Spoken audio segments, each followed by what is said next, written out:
Hello there, welcome. Hope you're having a wonderful day today. Before we get started today, if you would please go down and hit the subscribe button. I am trying to grow my YouTube channel and I would be so grateful to you if you could go hit subscribe. That way you'll be notified every day when I post a video. So today we are looking at Numbers chapter 16. And in Numbers chapter 16, several leaders decided to rebel against Moses. Moses, at this point, is really beginning to get fed up. He is angry, he is frustrated with the people, and he actually talks to God about this. Now, God understands Moses' anger, and he agrees with it.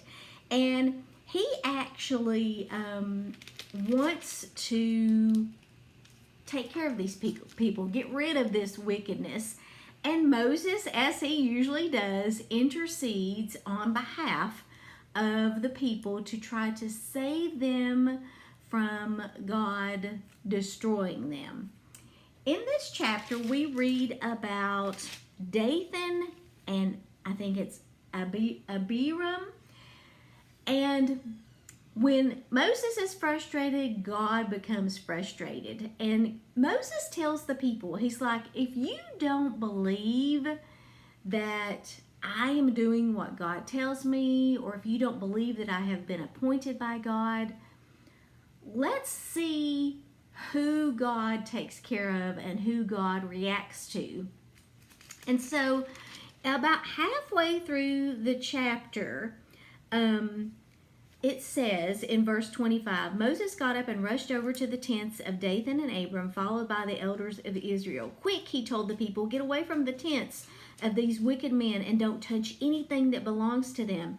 If you do, you will be destroyed for their sins. So all the people stood back from the tents and there's also Korah, Dathan, and Abiram.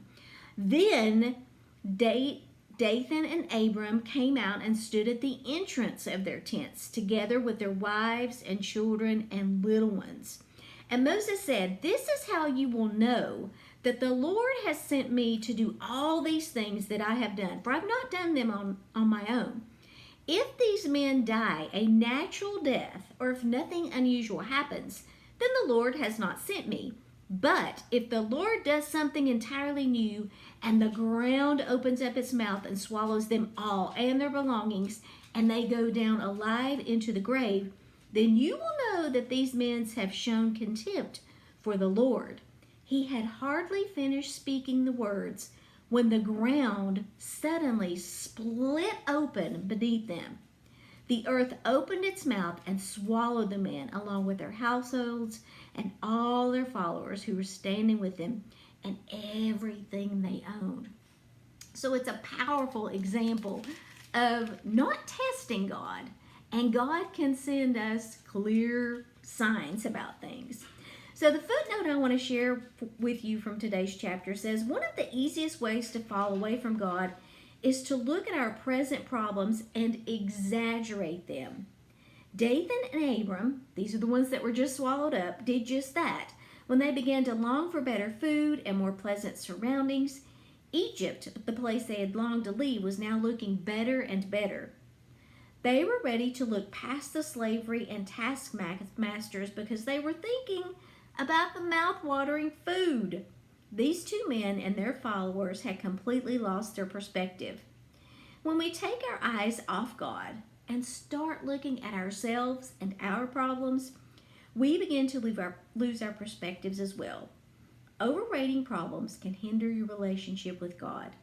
Don't let difficulties make you lose sight of God's direction for your life. So I wanted to share with you a little sign.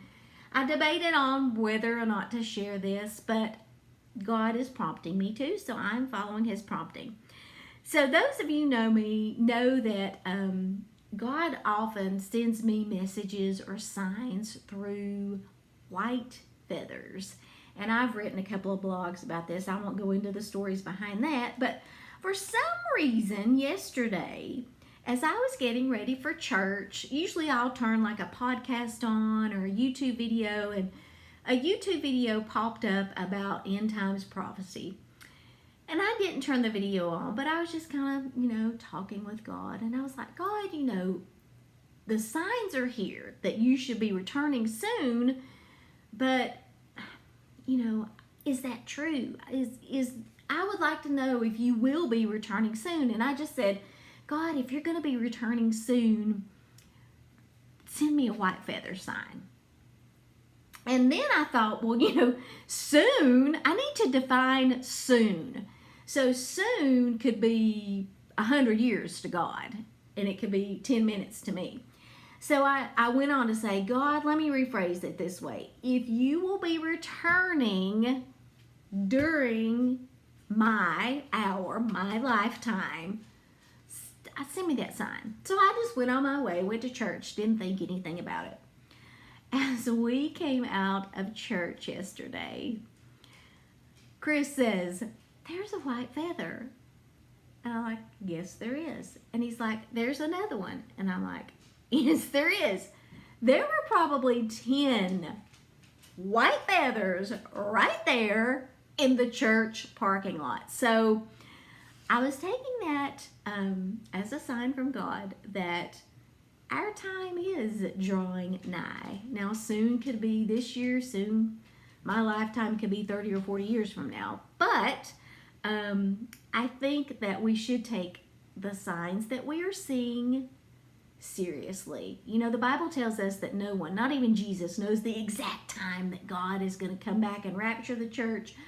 But it also tells us to watch for the signs. So even though we can't declare an exact time, we can see the signs around us. So I just encourage you, if you don't already have a relationship with Jesus, it's very simple. You just simply have to ask Jesus into your heart. Ask Jesus, you pray this prayer, Jesus, please forgive me of my sins.